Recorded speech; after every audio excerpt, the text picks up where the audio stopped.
All right, disclaimer. I already filmed me talking about this, but I'll put it here too, because I'll just announce it. Come in. For this mission, if you choose to accept it, I have already watched Mission Impossible: Dead Reckoning Part One. Earlier today, I took my mom. It was for a 125 session in IMAX. Surprisingly, it's out from today onwards. There were 8:30 sessions yesterday in IMAX, but today got a chance to watch it. Um, Again, disclaimer: I've watched it. We do talk about it, but we talk about like who's the next Tom Cruise when it comes to stunts and practicality and practical visual effects and stuff like that, and box office against Barbenheimer. But yeah. Disclaimer: I have already watched it. He's gonna watch it next week, and then we'll review it next week. Great. I no nothing else to say until next week. Kia ora and welcome to the MovieBro's podcast. I am your host, Rickman King, with my co-host Epsilon. How are you doing? Good. Thank you for having me on again. No, that's fine. Now, this week sees the release of Mission Impossible: Dead Reckoning Part 1 in cinemas right now in all formats, including IMAX. The film does not release until later next week in different regions around the world. But this week, we did not have the chance to see it, well, apart from myself, but we will be predicting its impact on the box office and on cinema itself, see whether it is another Top Gun Maverick again. And then we'll be discussing the first three episodes of Warrior and Secret Invasion, two incredible television series currently streaming on Neon, New Zealand, and Disney Plus. Along with topics, we will discuss our best films, games, along those types, in different pieces of media. We have a lot to talk about, so let's get down to it. Now, Mission Impossible: Dead Reckoning Part 1.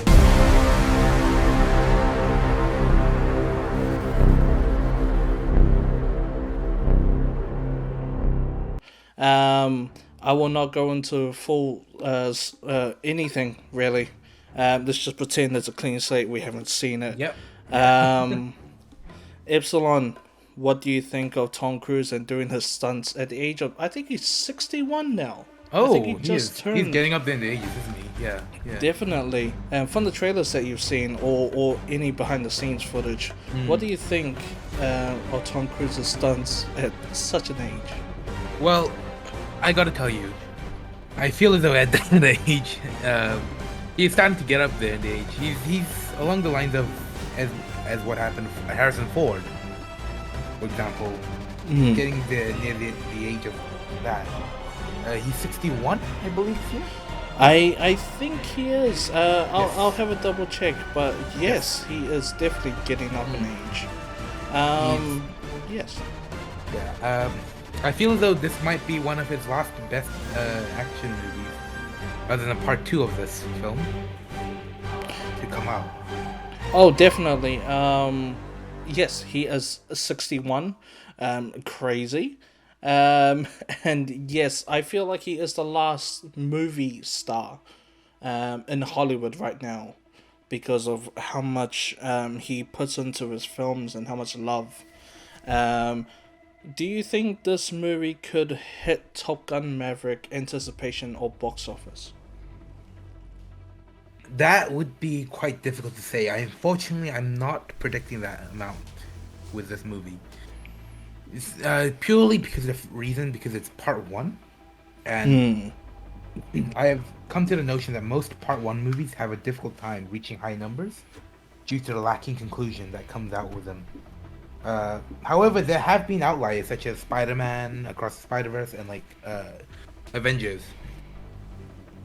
Oh yes, definitely. Especially with Spider-Man Across the Spider-Verse. I think when people go watch this movie, it will kind of leave on a similar feel. Maybe not synopsis-wise, but it feels like maybe this is not a complete story. There's so much more to tell. But yes, looking at the box office that Top Gun Maverick made, back last year. $1.5 million. Yeah. Unless people really like this film a lot, Yes. it could make over $1 billion, but it's just part one of two films. Yes. And the Mission Impossible series has been going on for several years now, I believe. I think since 1997. 1996. Oh yes, 96. And also further down from the TV show that came out much earlier. I think around the 70s or 80s that this franchise is based on, and how successful it is. After Fallout and the previous Mission Impossible movie, I do think a lot of people's expectations are very high because of how incredible that film was back in Yes, it had 2019. a surface of around 800 mil, if I remember correctly. Yes, that should have made over $1 billion in my personal opinion because Yes. it's However, yeah. unfortunately, I believe the advertisement was quite weak for that movie, if I remember correctly. They had, it was prominent, but it wasn't as impactful as some of the more stronger named advertisements. Oh, definitely. I think the main catch for this film was Henry Cavill, like reloading his arms and then punching someone in the bathroom. That was Yes. kind of like the money shot. But with this movie, it's him jumping off a cliff Yes. with a bike. I'm there like, okay. But yes, I do think Mission Impossible: Dead Reckoning Part 1 is going to do well at the box office. To be fully honest, I don't know how the audience will take this movie. Again, repeating myself, it is part one of two, but everybody was happy with how Across the Spider-Verse came out, and I think Mission Impossible could do the same thing. I'm expecting a box office around 700K. That is 700? my expectation for now. Do you mean 700 million? Yes, 700 million, sorry. Yes. Okay. Yes. How well do you think this movie will do with the loomingness of Barbenheimer? I mean, Barbie and Oppenheimer, coming to cinemas very soon. The issue with this film is the fact that it's slotted in a time frame where a lot of expectation is on Barbie, as well as previous expectations to Spider-Man. So I am expecting a lot of skipping to occur during this film, and more so, this film becomes a watch-at-home streaming sort of film. Yeah, well, I kind of agree with that. I do think you should watch this on the biggest cinema possible because of how major some of these scenes are. But this movie is a lot of exposition, so I would see some people go, maybe I'll just watch it at home, and I can see people being on their phones during those quiet scenes, but they're so pivotal. But with Barbie and Oppenheimer coming out, especially on the same day, and Barbie being PG and Oppenheimer being maybe R16, I think it is. Yes. From what I heard, Florence Pugh has a full nude scene with Cillian Murphy, so maybe it's pushing that R16. But from track records, Christopher Nolan does very well at the box office. And Barbie's Barbie. So I think Tom Cruise may have a challenge on his hands to maybe even reach 700 million. What are your thoughts on that? I have to agree with that, and it's not due to the movie being terrible, it's mostly timing being an unfortunate choice of release. Yeah, it's kind of... Oh, you keep going. Oh no, for a lot of films. That's what I'm just... Yeah, I was about to bring up Transformers, where it was just slated into June out of nowhere, even if it were released on June 9th or June 25th, which was released here. It was still wedged in for, and it felt bad. I feel like Mission Impossible: Dead Reckoning Part 1 would have done well in maybe October. Yes, so we should have been its own time-slotted series. Yeah, looking further into the year, there's not that many big major films. I get they want to bring in the summer blockbusterness vibe, but I think films like Mission Impossible, Indiana Jones, and Transformers could have been released later in the year. Yes.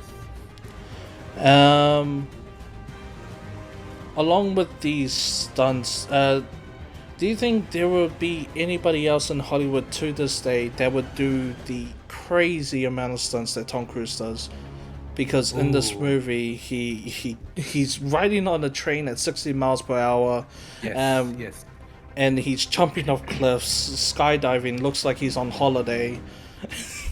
I Do actually yeah. want to say possibly Jackie Chan is still a viable option. Oh yeah, Jackie Chan's definitely an option. Yes, he is getting up there in the age of around 69. However, he is still able to do major action scenes, in my opinion. But do you think there's anyone in Hollywood today that could do that apart from like the oldies?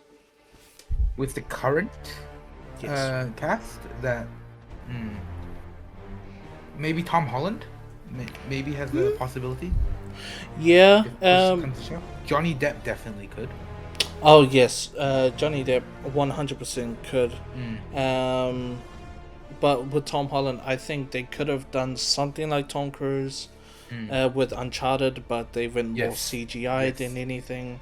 It yes, kind of hurt the film. But yes. this movie really showed that Uncharted could have been practical and looked really good.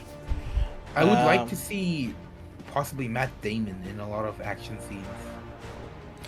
yeah, Matt. However, yeah. I mean, we can go back to Jason Bourne. Yes, yes. Yeah, Jason Bourne style, which I'm surprised that that camera work hasn't been Mm, overdone today. It's more static instead of frantic. mm. But yeah, I think Matt Damon could do another action series. We also have Ryan Reynolds being Deadpool again soon. I am Yes, hoping to see some great action from that movie as well as the comedic releases. and yeah, Ryan Reynolds could do more action films. He does stuff for Netflix, Mm, like Red Notice with Dwayne Johnson and Gal Gadot. But yes. yeah, I think he could do more action films. He does have Hitman's Bodyguard. Yes. That's one. But other than that, I think if there's any new actors from today who could do it, maybe Zendaya. I'm just following the Tom Holland train. Yes, yes, yes. But Zendaya feels more emotional characteristics, I believe. oh, yeah, especially with something like Euphoria Online. But I feel like if she wants to step into an Mm. action Or genre, yeah. mm, I did want to say, uh, for example, Thor's movie with Thor: Love and Thunder was a little bit disappointing. That Chris Hemsworth had like a lacking of action scenes. Yeah, I feel like the whole movie lacked a little bit Mm, of action. mm. Um, compared to Thor Ragnarok, but the action still looked stylized. It's very CG heavy, but yeah, I feel like Chris Hemsworth bulked up just for the appearances. Yes, it didn't But feel like there was a meaning to his bulking. yeah, exactly. Like we see him chisel, peak physique, you know. But Yes. yeah, Thor: Love and Thunder disappointing on the action side when it comes to actual Chris Hemsworth fighting. But yeah, I don't see any other big Hollywood actor in the young range right now, doing what Tom Cruise does. So Tom Cruise Yes. is God right now when it comes to stunts. He is keeping the old within live within Hollywood. Yeah.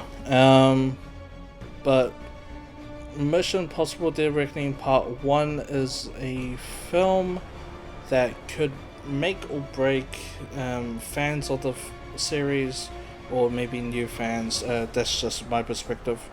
Yes. But when you go watch it next week, we'll come sit down and then we can have a full depth talk about this. Great movie. It's a great movie. I won't give a rating because I'll give it a week. I'll mellow it out. But Yeah. if not, once you watch it, we'll get your thoughts on it Yeah, and that's how you fine. feel. Anyway, that is Mission Impossible Dead Reckoning, our discussion. Now, we're on to... We ain't just the movie bros, we are now the television bros alongside the film department. We will be talking about two not really major. Well, one's major, the other one's more underrated, and television series. We will be talking about Warrior.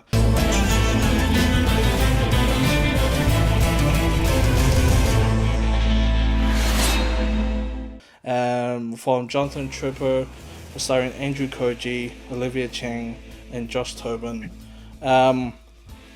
Epsilon, how was your experience with Warrior season 1 and 2? We'll stay there. Well, I have to say, season 1 was very on the nose of combat and very destructive with its gory aspects.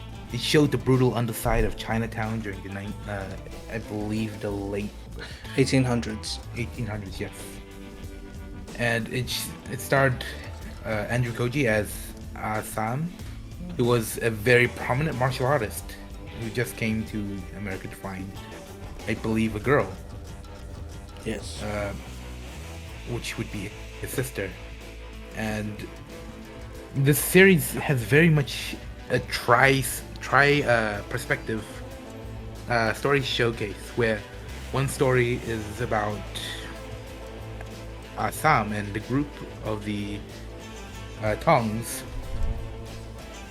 and then we move towards the American perspective of the cops, which generally had Richard Henry as Tom Winston Jones, if I remember. Yes. And we also had the cop. Oh, sorry, Richard Henry Lee, the goat, the Lee. Lee's the goat. Okay. Yes. I'm sorry, I gotta interrupt. Lee went from Lee to Li instantly. Damn it, you self-righteous little prick! And we had the third perspective of Mai Ling, which was Assam's sister, and her side of this Chinese war that was occurring within the aspects. And many different villains are presented throughout the film. Many stories are sidetracked, many stories. I felt it had a very nice flow to it throughout the series. Season 1 and 2 beautifully encapsulates what Bruce Lee wanted in the first place with his characters, creating the character of Assam, who he would have played if he was still with us today. Yes. But what Andrew Koji does perfectly is, not only is he a stuntman / martial artist in the real world, he's also through facials, pause. What did he say? Through body language and expressions, and that really captures his character really well. And I wanted to touch upon Mai Ling, incredible character, very devious in moments, but yet soft and sweet in others. She was a very strong antagonist, and she is still, I believe, the antagonist. Yes, Mai Ling is definitely the antagonist within season 3, but within season 2, I think I just want to jump into episode 9, because I personally think it's one of the greatest episodes of television, because it carries drama, and then it carries character, and then action on top of that. But Mai Ling's character actually brings, she's kind of dialed down when she's with, spoiler alert, Toy, and helping her recuperate in bed. And she's got a softer side, which is the Mai Ling Assam remembers. But when he came to San Francisco for the first time, he got Mai Ling instead of his sister. So I do like the contrast between Assam and Mai Ling, but they're very much the same when it comes to their goals in season 3. The characteristics seem portrayed very similarly, where in the end Assam seems more like a figurehead than Youngjun. Yeah, Assam, especially in season 3, as we're coming up to the 4th episode tomorrow afternoon, there's definitely a division within the Tongs, especially both between Leong and Mai Ling, and Assam and Youngjun. We're getting into season 3 right now, especially with episode 1 to 3. How did you feel about the collapsing relationship between Leong, played by Joe Taslim, and Mai Ling. I felt like somewhat it was evidential that it was going to happen sooner or later, due to the fact that there was a continuous push within Myling's character where she would act more upon her own benefit than others, Yeah. while Asung was thinking more along the lines of for everybody.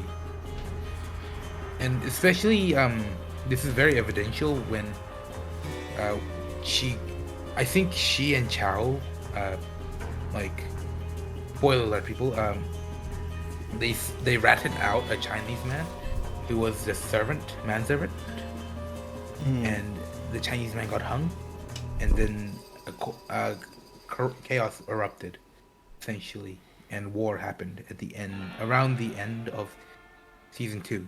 Yeah, that was such a heavy scene. And I also wanted to touch upon back in season 2, there was an incredible conversation between Assam and Larry, episode 10, talking about why the Chinese don't belong here, but Assam's also saying, wait, where are you born?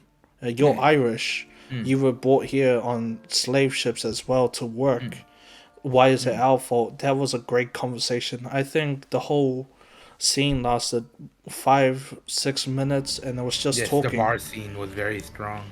Yeah, from Assam being so uptight and thinking he's the best at most things to kind of, spoiler alert, at the beginning of episode 10, Marlene comes across a graffiti of Assam with his nunchucks in the nunchuck scene in the previous episode.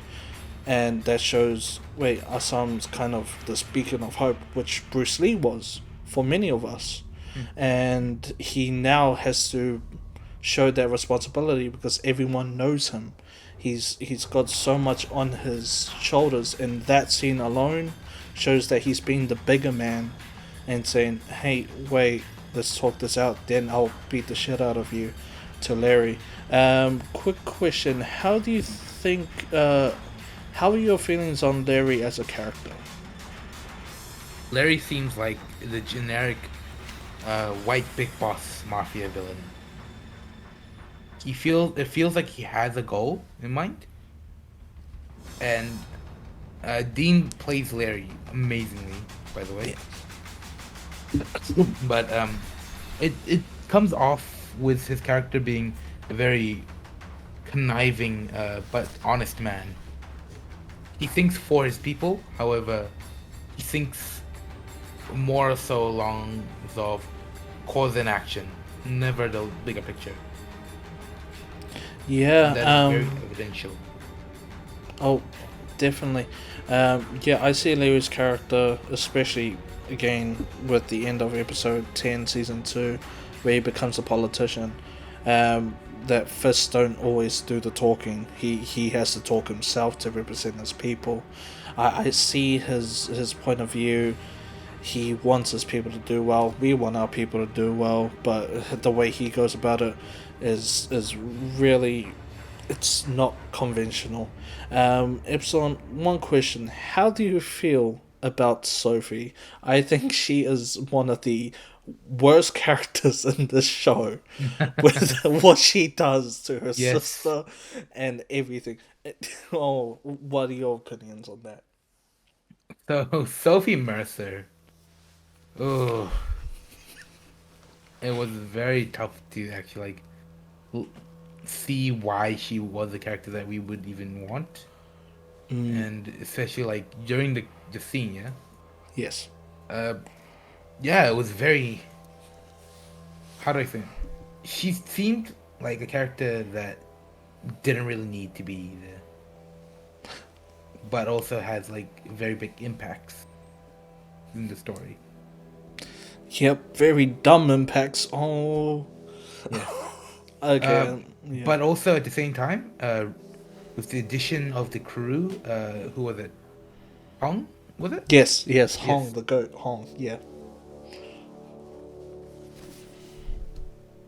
I believe Hong Hong's character seemed very forced into the role of the third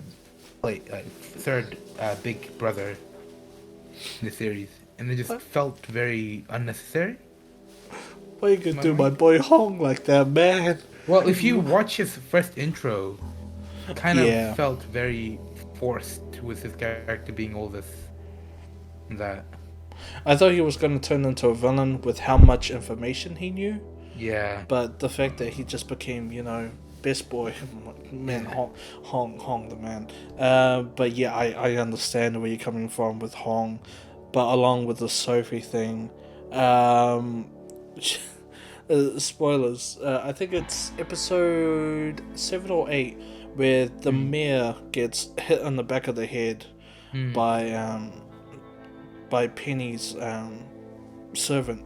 Yes. And I'm bad with names, and is running away. Penny's just saying, "Get out of Chinatown, run away somewhere." And Sophie's little mouth goes, "It's him." And then when he's getting hung, Sophie's like, "No, don't do that." It was very confusing to why she was acting like that. Oh, Her character seemed very forced again. yeah. And also when I think it's episode 3, when she goes to Larry, here's where you can get the underground part of the Mercer building, blow it up, and then she goes home and it's like Penny's sleeping and she's like, "I'm so sorry." No, bitch, you ain't. You hate her. She caused this to occur, so she's literally at fault there. She caused so many issues, but I think we needed a character like her to push further into narrative. Especially with the American/Irish side, because the most appealing side is definitely in Chinatown with Assam, Leong. One thing I loved about the camera works was the ability for them to be able to talk in one language as the camera shifts around and then it goes to English.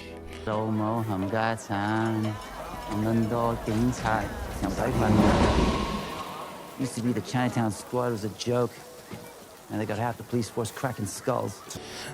Yeah, especially I was hoping they would do something like this, not just straight, "Hey, they're talking English." When they first did that in episode 1, that took me by shock. I was like, "Oh, this is awesome." Yes. But when they talk to someone like Bill or Lee, someone like Charles speaking in broken English, and then we go back to them talking in proper English, I do like that. They keep it continuous. There's a continuity to the accent. It felt very fresh and stable in that kind of arc of characteristics in the series, sorry. How did you feel about, because we're now into more season 3, and Young Jun's recklessness this season? How do you feel about that? I feel that he's being egged on more so by Sam. He's being, Young Jun is a great character in of himself. He is what we would call a true blood brother, where he would die for the person he trusts. And it feels like Sam's taking taking advantage of Young Jun's naivety. And Father Jun sees this. However, Young Jun's character also was required, I believe, for the Tongs to survive. Yeah, with last season, with the big bombshell, Mai Ling said, "Oh yeah, I don't want to be involved with my brother." That just fucked up everything between the relationship of Young Jun and Assam. How did you feel about how that affects the season? I feel as though Assam will have his chance to prove himself to Young Jun, and there will be a last confrontation between Assam and Mai Ling. Yeah, I do see that coming, but I also kind of want to see a confrontation between Youngjun and Assam, kind of like Youngjun fighting out his anger to Assam, instead of just yelling at each other. I kind of want to see it, their expressions, how they fight against each other, how much Youngjun has learned from Assam, and how much Assam has learned from Youngjun, and see such a powerful scene between them two, kind of like a dance.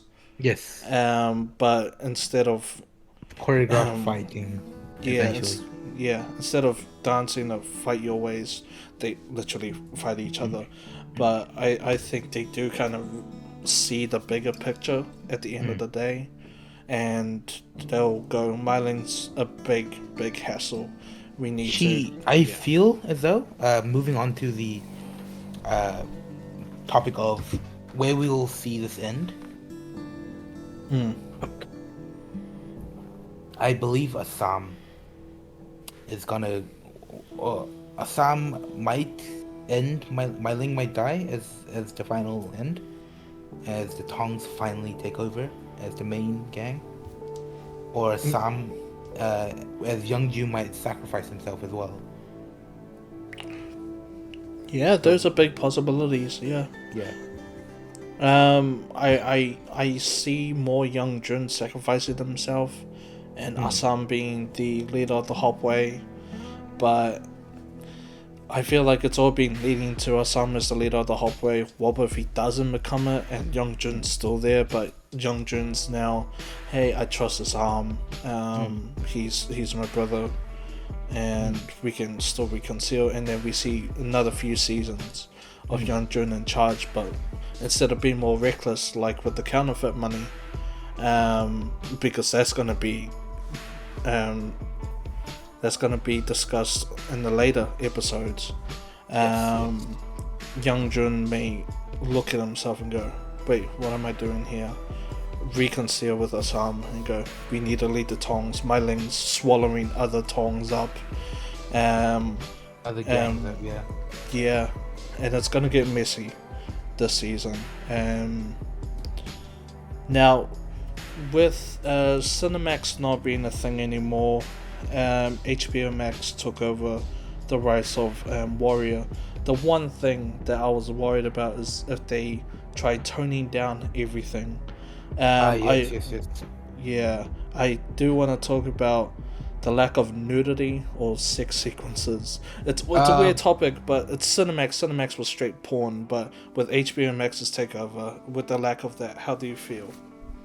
I feel as though there was still a lot of it, especially within the first 2 seasons. But I feel as though at the moment, it would be a correct time to have a little less than previously, because the story is roughing up to its apex, I would say. Yeah. So I am currently fine with it. I wouldn't say if it's any worse or better in season 3, but hopefully in season 4 there's more grotesqueness, I guess, and whatever it expresses during that time period. But for now, it feels like a correct amount due to its setback, especially with what we want to be pushed in more story-wise, to focus on what will happen next due to the chaos that happened. Yeah, talking about looking forward to different seasons and how violent it got. I feel like this season is actually pretty violent compared to the first two, especially with the first fight sequence with Assam versus the Long Z. There's ankles being sliced open, which we barely get to see. We see them from afar, but we see close-ups of these bones splitting in half and hands being sliced off, which we barely got to see in the first 2 seasons, where we just saw necks getting sliced or arms or heads getting punched in. But I feel like they are more going into the more visceral side, as they have a much bigger budget compared to being with Cinemax, where Cinemax was dying and Warrior, which they hoped would save the platform, didn't, because it's such a niche property and nobody knows about it, which go watch it. but I do think, yeah, in the later seasons they're gonna get more violent. It just depends on the character development. Will Assam be much darker and be more violent? Maybe, but this season he seems to be chilled back. A quick question. There is a romance brewing with Assam and the printing girl. Yes. What are your thoughts about that, and how will it go badly? I feel as though, specifically with the federal side, they're gonna find out she's the printer, and they're gonna have her interrogated. And she might die due to a war between the Chinese factions, Yeah. or she might get brutally murdered by the Irish and the police. Yeah, I feel like either she's gonna take Assam down with her, or she's gonna sacrifice herself for Assam in some capacity. But I feel like her character, there's only one fate to her, which would be death. But so far, I do like her character. She does say some funny stuff, like when Assam's training with nunchucks, and she's like, Have fun playing with your wood. silly stuff like that actually makes me happy in such a visceral time period for Chinese culture within America. How many more seasons do you think this show could continue? Is it a Game I would of like Thrones? to see 6 seasons. 6 seasons? I do Yes. see that. A lot of people were saying 5, maybe. Let's see how powerful Mei Ling may become. I this want to season. see Mai Ling fall around season 5 or 6, like the last season, is where I wish to see her fall. Yeah. Such a powerful character as well. And yeah, I think 5 or 6 seasons could be good, especially with the 10 episode block that they have. I think, yeah, I think Warrior would be really good for 5 to 6 seasons. And I think that's all for season 1, 2, and 3. Recap of Warrior. Episode 4 comes out tomorrow on Neon, New Zealand at 12 p.m. Now, we move on to the next topic. Secret Invasion.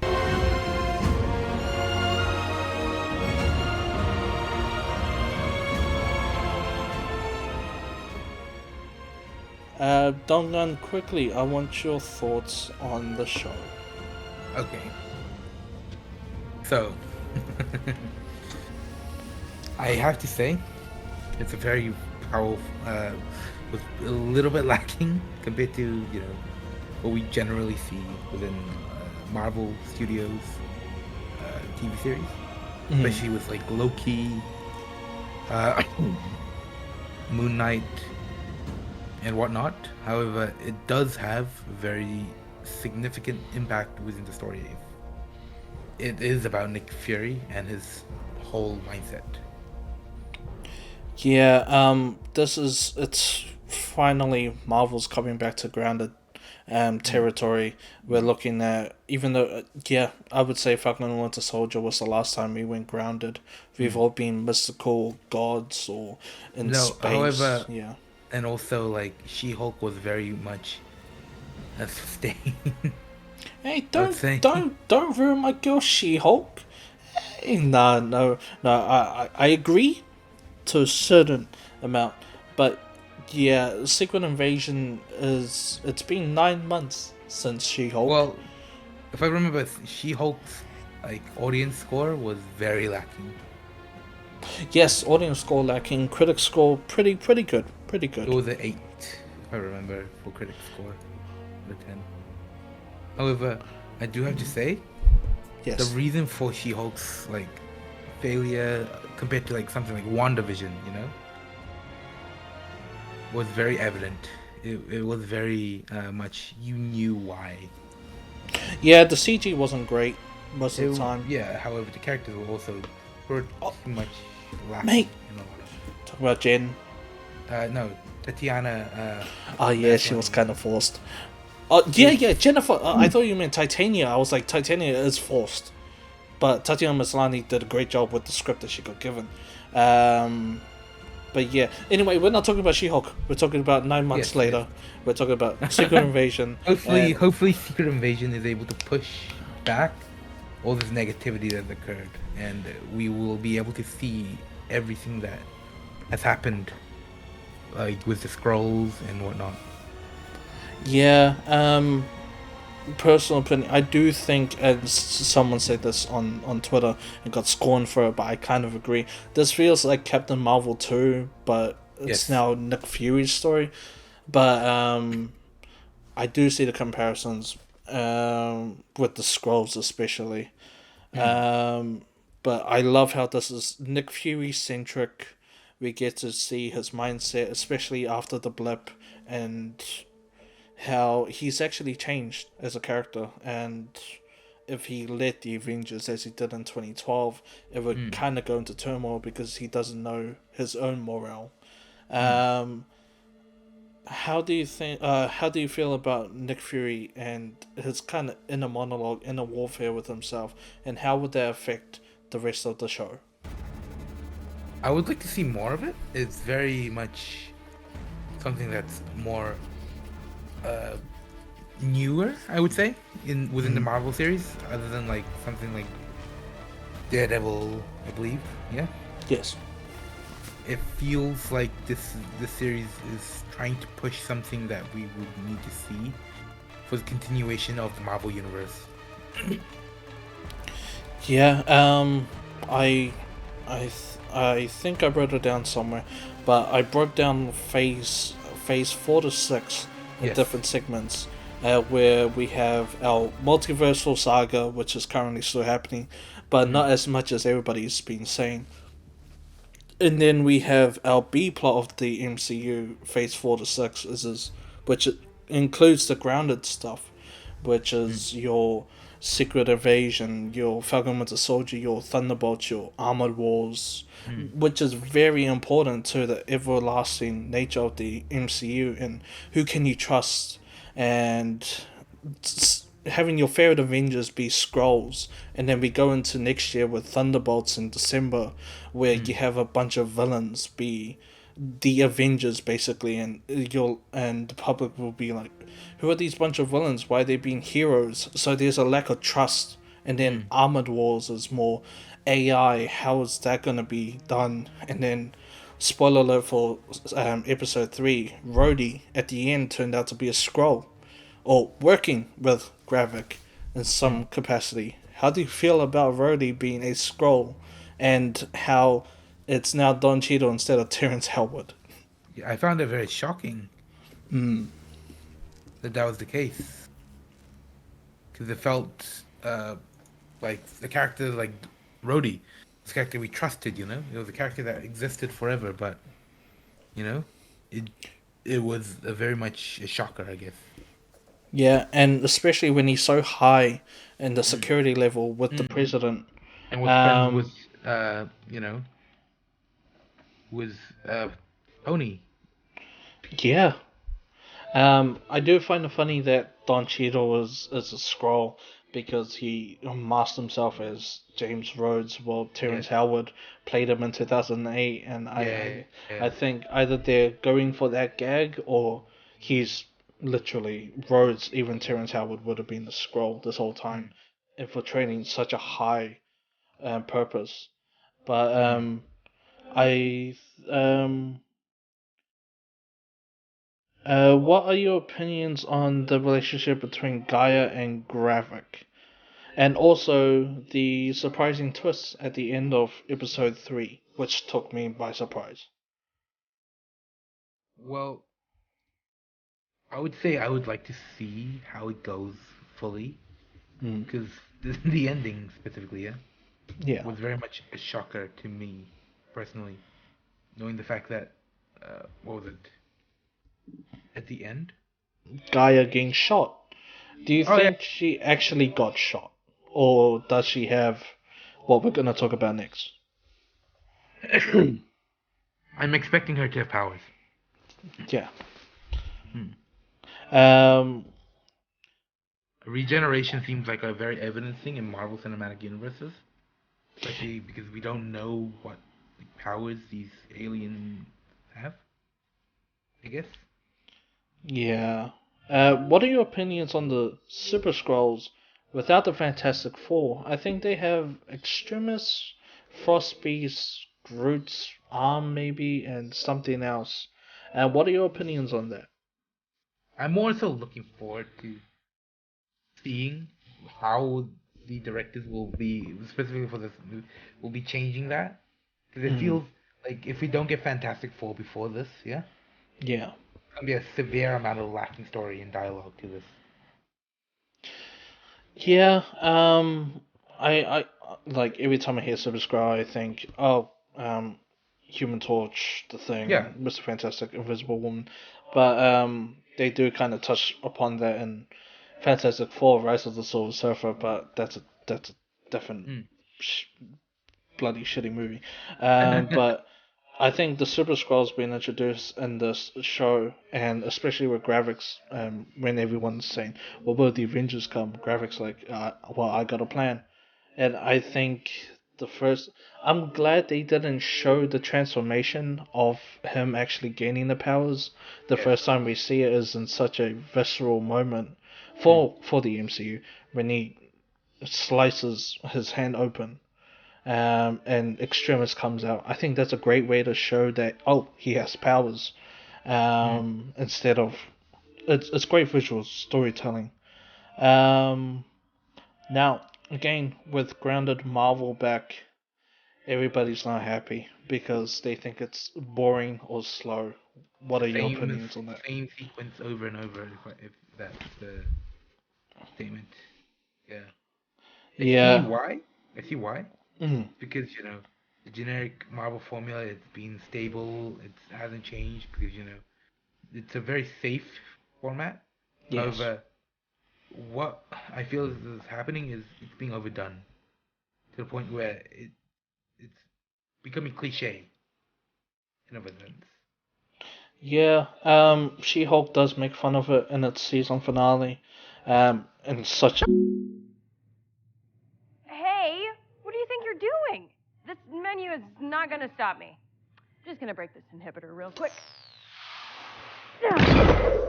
All right, let's see here. No, yeah, no. Ah, Marvel assembled. That'll do. A meta and funny way. But yeah, I feel like people are treating this show like it's Andor, and I I think think this is Marvel's Andor. Yes, you yeah. continue. No, I would like to say it began like around for me specifically. It began around uh Wakanda Forever. Mm, So I personally can't push the narrative where it's like it's the same process works over and over. So why change it? It's slowly becoming the idea where it's becoming a very boring generic way of design. yeah, many other studios are also taking that into account. But the whole Marvel formula has been there for years. It's just Mm. your regular hero's journey 3 act structure. But I think it's so overdone to the point where people can predict it now. And then Mm. having something like again, She-Hulk changed it to where she's even questioning why do we have to have a big battle at the end of the series? It doesn't need a big battle. The Marvel Cinematic Universe is known for its big spectacles and high stakes plot lines, but it's often said that Marvel movies all end the same way. Wait, who's saying that? Perhaps this is a result of following some unwritten rule that you have to throw a bunch of plot and flash and a whole blood thing that seems super suspiciously close to super soldier serum at the audience in the climax. And then also in Guardians, where it wasn't so much a massive scale battle, it was just defeat the High Evolutionary and then get everybody out, kind of changing. However, in She-Hulk, the comedic pushes was a little too far with what Yeah, we generally expect within these kinds of like series or films or whatever. Yeah, That impacted very negatively between us. So that is where I stand for that kind of idea. I grew up with She-Hulk comics, and it was always breaking the fourth wall, meta, funny as hell, girl power, always hits every single line, and I think the show did a great job at trying to adapt She-Hulk? that. Yes, She-Hulk. She's always been one of my favorite Marvel characters in general, and seeing that she gets a show, and it was, hey, bud. So a little biased. Hey, bud. Hey. I grew up with this shit. Okay, Yeah, I'm biased. old. I'm old. We're both old. Okay, we're both old. We're the same age. But hey, Yes. anyway, back to Secret Invasion. I love how we keep sidetracking to She-Hulk because it's just there. But with Secret Invasion, how do you think having like scrolls within like the Avengers or maybe the X-Men or Fantastic Four, which we have yet to introduce, how do you think that's gonna affect Phase 5 and 6 going on? Depending on which character they introduce, I feel as though it's gonna have different effects. And also, I think this specific series is gonna dictate how film is gonna be produced, which films are gonna be joining into the franchise of the cinematic universe. Uh, I would like to see how it goes.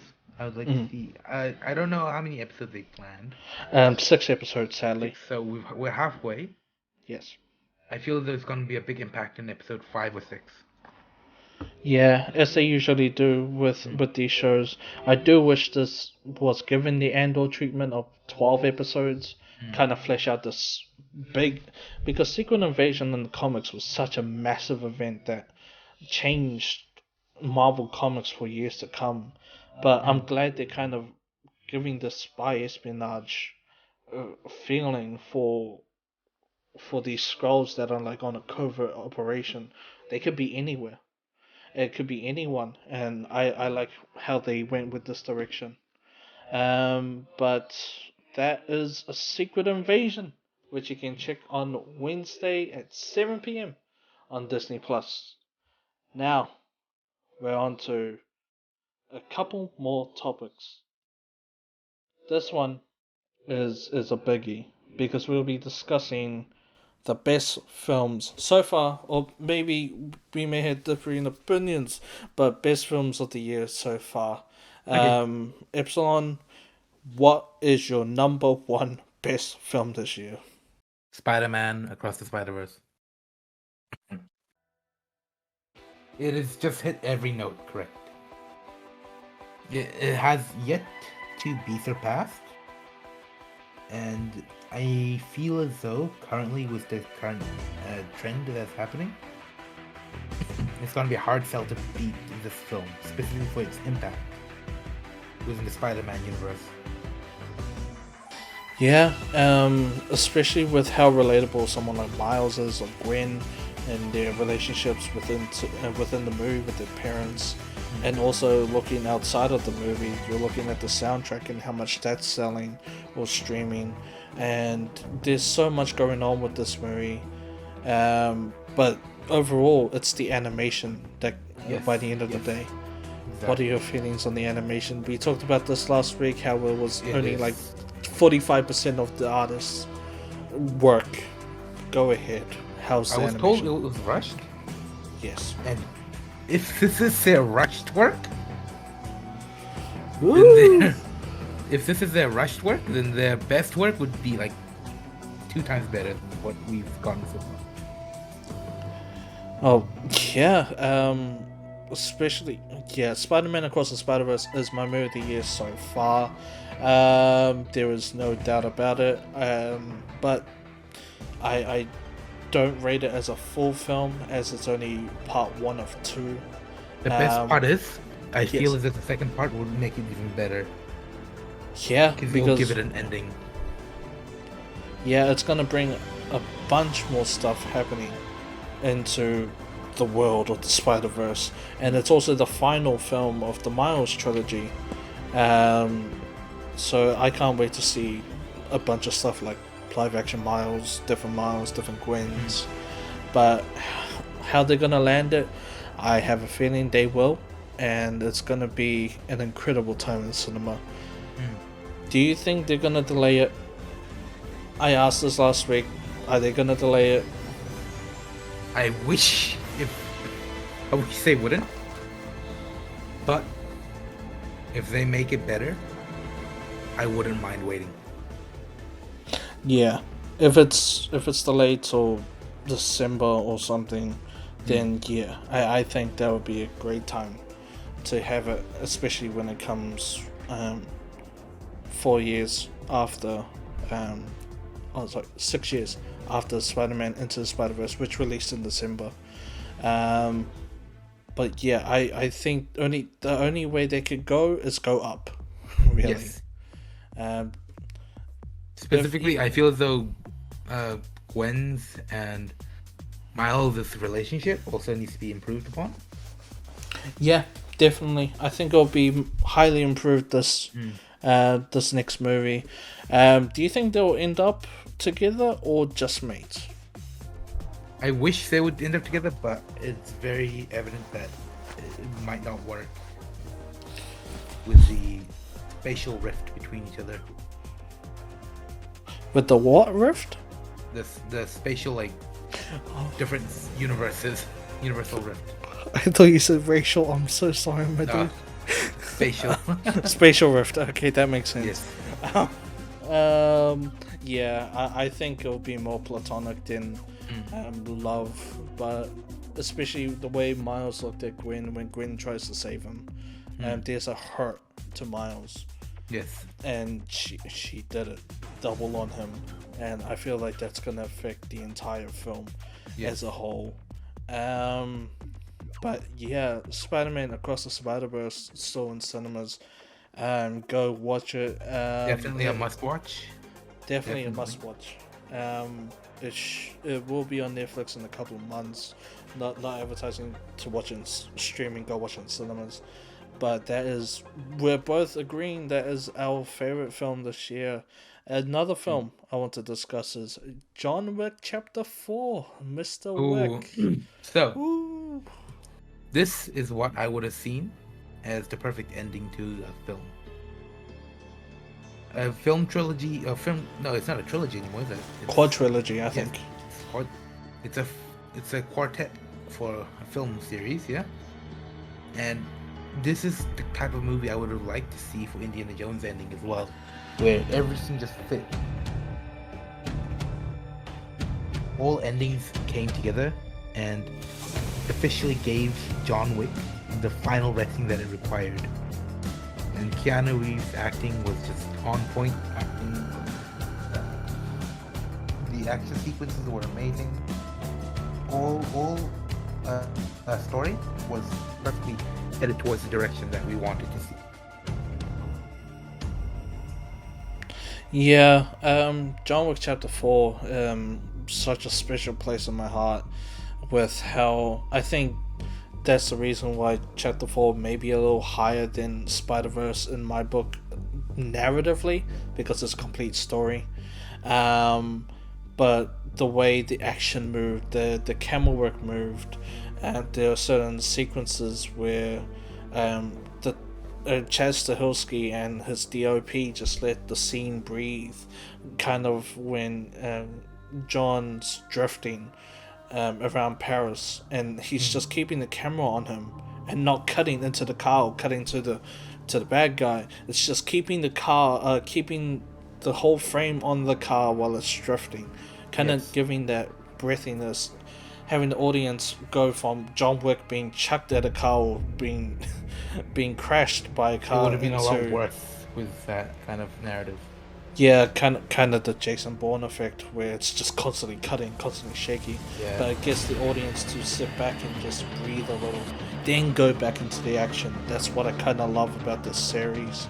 How you would think if you were just just a casual fan, that you would think, oh, they wrote the action scenes, then wrote the story. I feel like they are both written at the same time. It's such a simple story about a dog that gets murdered. And it's come down to John. Oh, such a beautiful film, and I don't think there's anything more perfect than that apart from Across the Spider-Verse. Now, another film that I want to touch upon. I actually rewatched it yesterday. I bought it on streaming. It's better than Flash. Now, still on the topic of best media this year.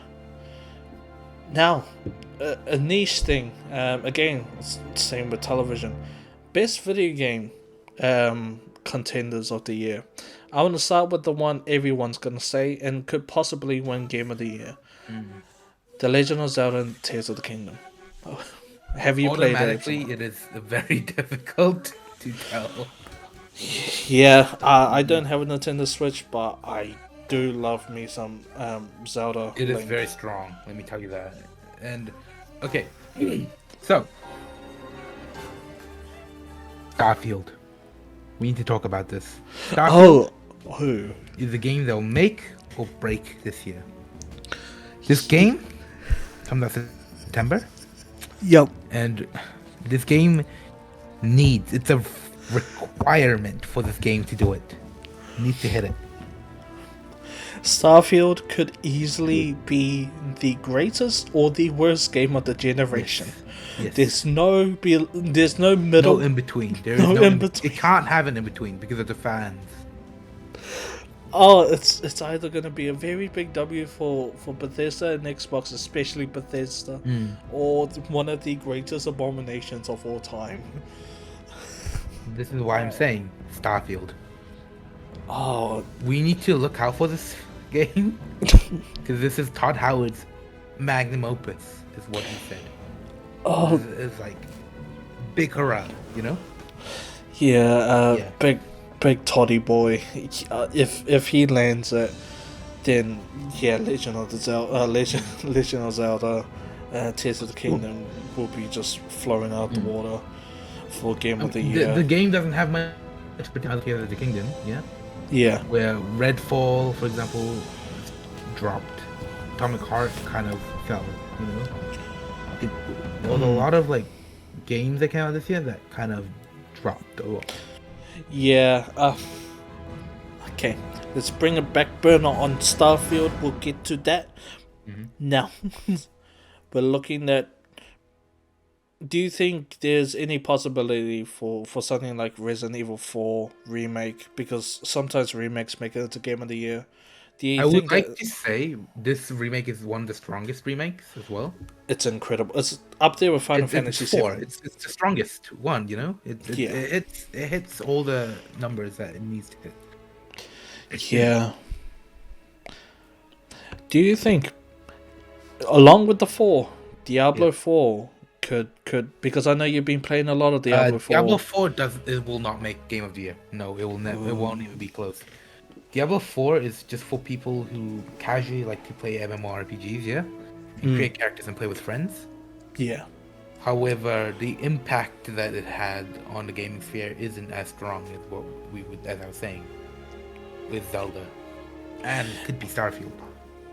I would also like to bring out the fact, yeah, that games like Forspoken, sorry, Yes. just did not have what it needed to be a AAA game. No. And oh, okay. So my personal game of the year is Street Fighter 6. I could go into detail for days about how Characterization, fights, it's all there. You know, Mate, story, it's all there. it's the most versatile fighting game of all time. It has everything for new to old players. You know, I instead of selling the game, just go play it. It is. However, the Yes. game is the community is very niche. It's Now- a very yeah. niche community of Street Fighter game players, yeah? Mm. As- you have to understand, the fighting game community, like, for example, Tekken, Street Fighter, Mortal Kombat, Injustice, all of these games is so minor to the point where I would say games such as like StarCraft, Dota, Legend of Zelda, all these like it doesn't have the same target audience group, I would say. Unfortunately, even with that, Street Fighter does not beat Yeah, it doesn't beat Legend of Zelda. But when you talk about creativity, a fighting game can go so far, don't get, I mean, Epsilon. I can go into so much detail into Street Fighter 6. Yeah, of course. No, it has. As I said, I've seen it. Yeah. Yeah, It looks amazing, especially with like everything you can do in it. Yeah. definitely. But the core gameplay is what I'm saying. Like, the core gameplay is fighting, right? It's called Street Fighters, Yeah, you just punch someone on the street Yeah, and just and like fight. they have a health bar. It's the combat system is you see it, yeah. Yeah. But then you would have to look at Legend of Zelda. You can kill people with a rock that you don't even throw. Yeah, I give it that because you can make mix in there and just turn into Pacific Rim. That's But, what I'm saying. Starfield might is the thing. If Yeah, it's not how it's magnum opus, yeah, hopefully. these two games will clash. These two titans will clash. Yeah. But yeah. Ooh, another game I wanted to talk about. It got shadow dropped at the Xbox Yes. developers showcase. A beautiful little action rhythm game.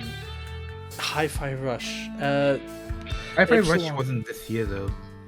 It was January 25th. It was January 25th. It got shadow dropped by Tango Gameworks. I felt sorry for those who had it leaked. Yes, it hit 25th of January. However, there's an issue with that. What? I feel as though hopefully it gets put into the like ratings, like it can be voted on, yeah. Yeah, But it should be. Yeah, it should be. It should be. But if people forgotten it, a lot of Yeah. games don't really get forgotten about if it's released early, unless if it's like a very main stage game, yeah. Forspoken. Forspoken. January 24th, I felt sorry for The issue with Forspoken, yeah. but the issue with Hi-Fi Rush was the fact that Forspoken hit 24th of January. Yeah. And Hi-Fi Rush was 25th, and it just did not match up good with the timeline. Forspoken is such an expensive game. Oh no, what was it? Hi-Fi Rush actually had 24,000 consecutive streaming on Steam, and Forspoken was at 6,700 on the same day. Ooh. On the So release day.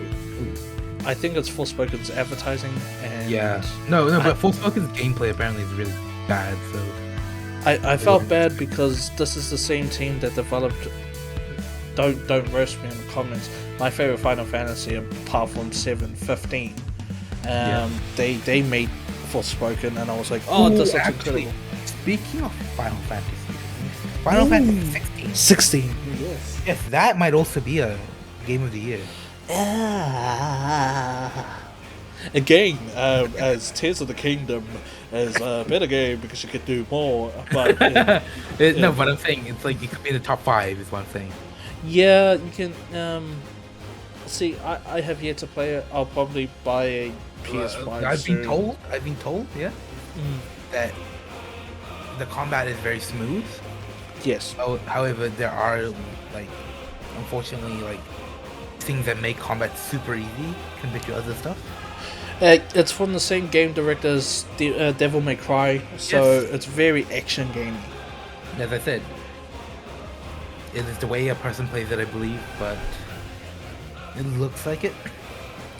Yeah, from Final Fantasy 15 being like complicated and gameplay, but it was an action game, to this where it's super simple and people are complaining about that, which definitely, again, I come from a fighting game background where complicated combos and everything, and I love fighting games and that, so like Hi-Fi Rush or something. But yeah, Final Fantasy 16 looks like a perfect game. It looks like it takes it back to the medieval times of Final Fantasy 1. But yeah, 16. Looks like it could possibly be Game of the Year, but I haven't played it. It's in the running for it, is what I expect it to be. Yeah, until What I expect. Starfield. So, top 5 games I expect to be in Game of the Year. Yes. Tears of the Kingdom, Mm. Resident Evil 4 Remake, Yeah. maybe Final Fantasy 16, yeah? Mm-hmm. Maybe Street Fighter 6 or Diablo 4, either one of those two, yeah? Yeah. And then I'm hoping Starfield. Yeah. I think how they would do it would be definitely Tears of the Kingdom. If Starfield lands, definitely Starfield. Then I would say Resident Evil 4. Yes. I would think because of how well it did and how good the story is, they will put Star Wars Jedi Survivor on there, minus all the bugs and everything. Yeah. The story, to the critics and especially the audience, they loved it. They just wanted the next game, and Final Fantasy 16 will definitely be in there. But there could be another game out this year, apart from Starfield, that could blow our minds and go, hey. But also on the topic of video games, a big video game got, well, it was already announced, but a big trailer came out, was Final Fantasy VII Rebirth. Epsilon, what are your thoughts on this upcoming Final Fantasy VII story? It's gonna finish it, I believe, right? It's the second part? There's one more game after this. Yeah, oh, okay, so it's like the middle section of the story. Yeah, finally being out of Midgar, going to... I can't wait for that, because that was literally what I played for. Yeah, Final Fantasy VII, one of my favorite stories of all time.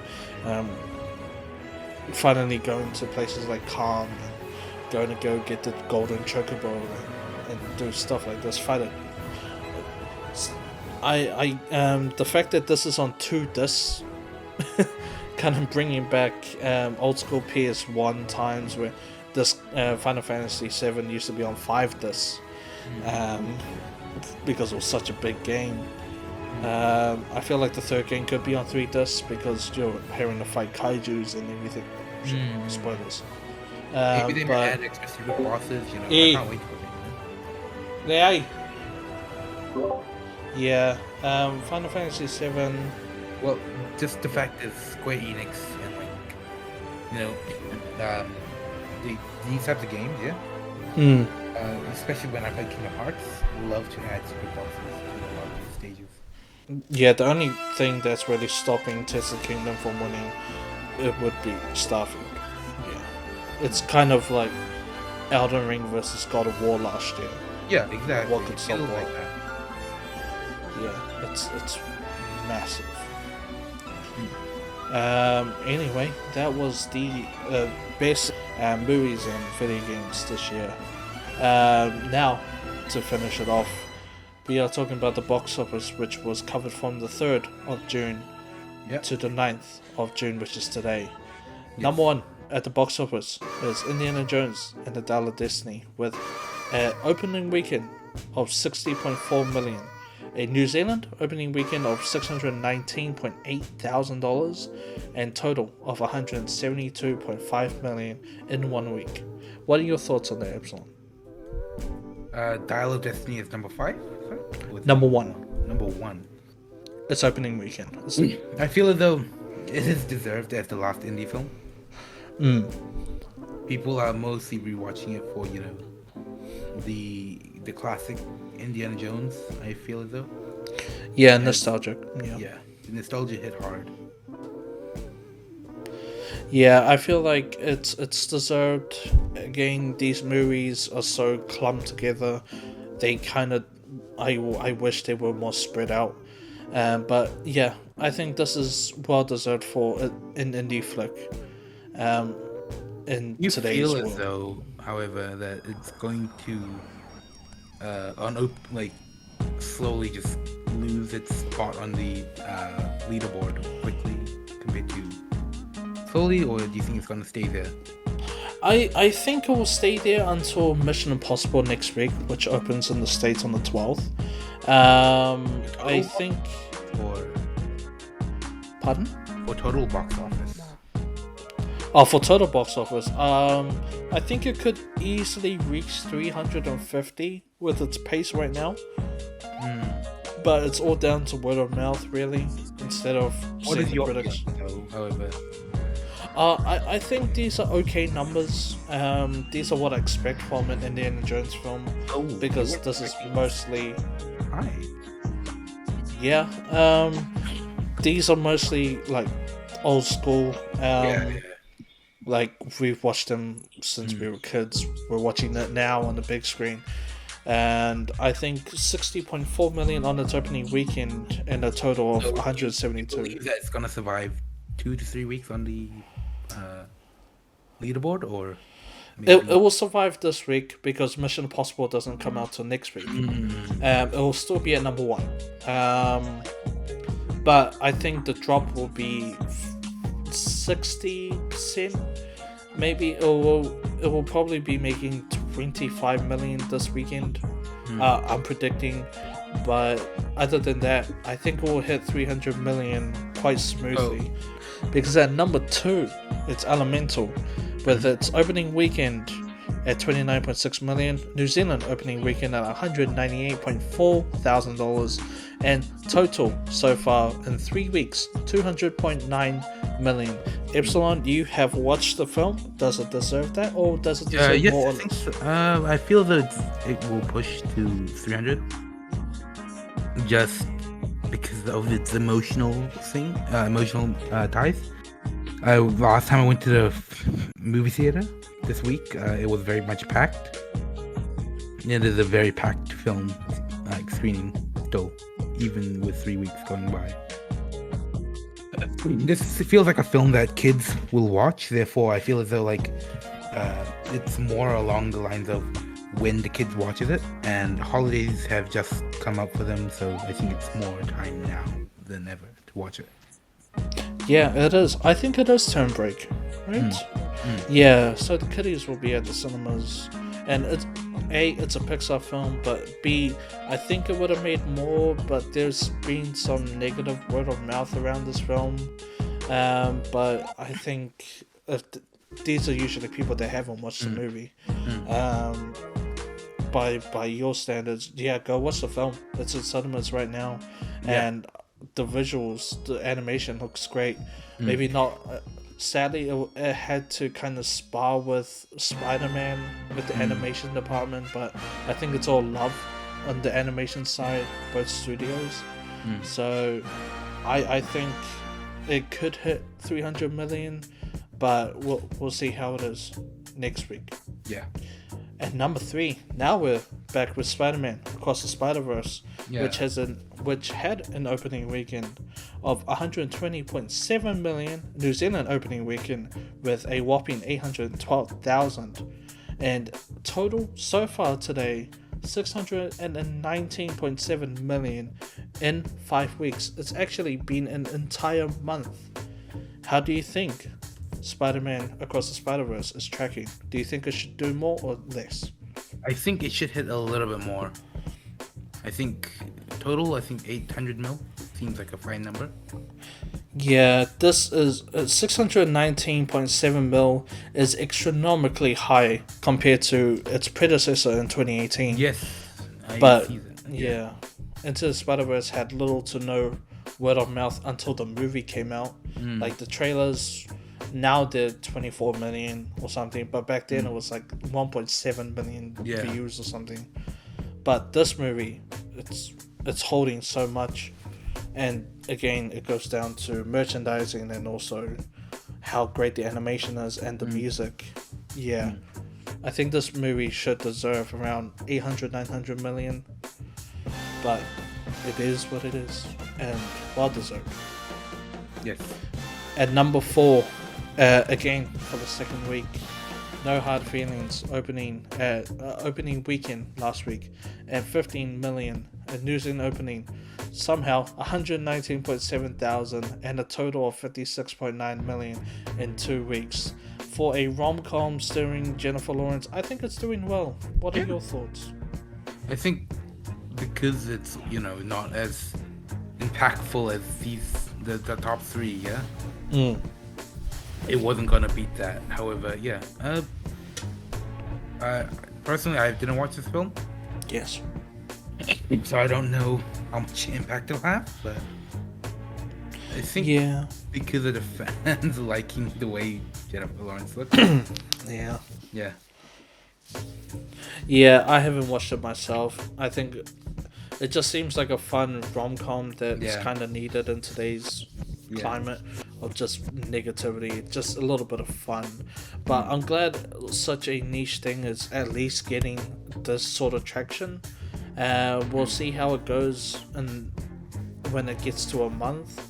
But so far, I think it's tracking well. Now for number 5 to close off the top 5. Transformers Rise of the Beast just can't get out of the top 5. It's doing well. Opening weekend of 61 million, sadly. New Zealand opening weekend, which we don't know. It doesn't come up on Box Office Mojo, but it's currently grossed 1.15 million here in New Zealand, even though it opened late compared to the rest of the world. And it's currently grossed 388.31 million in 4 weeks. What are your thoughts about that, Epsilon? sounds about right. It's very strong within this kind of sphere of movies. Yeah. It was a very, I feel, the relatable movie, I guess, for the human characters within this film. So it felt like this was something that people saw and believed to be correct. Yeah, there's a lot of heart in this movie. I'm still telling people to go watch it, and people who have watched it came back to me and said, this was hype, and I was like, I told you so. I told you so. That final battle was hype. But I'm glad people are watching the movie, and I hope more people watch this movie, whether it's on streaming or anything. We kind of want this saga to continue, especially with the G.I. Joe segments. We kind of want that to have a future. So people, go watch the movie. Go watch the movie. It's a lot of fun. That's a great box office so far this year. Do we wish films such as Transformers Rise of the Beast made more? Yes, of course. But looking at the coming weeks, we'll be discussing and reviewing Mission Impossible Dead Reckoning Part 1 and the next episodes of Warrior and Secret Invasion, as we look at the apocalypse of Barbie and Oppenheimer being imminent in the coming weeks, which will be crazy. Barbenheimer, here we come. Epsilon, any closing thoughts? I would say this has been a great week, especially for films that have come out. I would like to say I enjoyed its runs that have been happening so far. So currently everything's going great. I would say some movies I was shocked to find out they made more than what I would expect. Specifically the No Hard Feelings. However, others made what I was expecting. Yes. And my closing thoughts are that I'm hoping for the best for these upcoming releases, as it is again becoming tight at the cinemas, with how many people. If you look at the opening weekend of Oppenheimer and Barbie, they're becoming sold out. I gotta buy us tickets, but yeah, they're starting to sell out very quickly, which is surprising as uni starts again around the same week as Oppenheimer. So but I can't wait. Looking forward for these upcoming releases, and I'm glad movies are back. Anyway,